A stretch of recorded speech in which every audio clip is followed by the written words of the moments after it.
Kia ora, ko DJ tēnei no Ngāti Whakaue. I am in my first year of midwifery studies at Te Pukenga Waikato. I chose it simply because when I was hapu with my own tamariki, I could not find a Māori midwife. And I really wanted a Māori midwife, but there weren't any. I needed it and it wasn't available, and I thought there's going to be so many other Māori wahine who need it as well. So I was like, come on then girl, let's go do it. I think especially with our younger wahine who are hapu, I want to be somebody who they can come to and relate to and know that I hear them, hear their needs.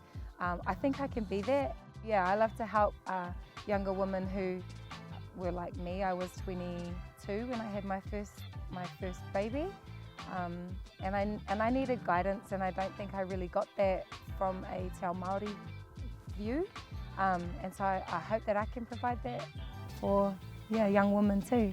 Hauora Melodies is something that that I think can really reach a younger generation and the next generation who might be looking at coming into healthcare.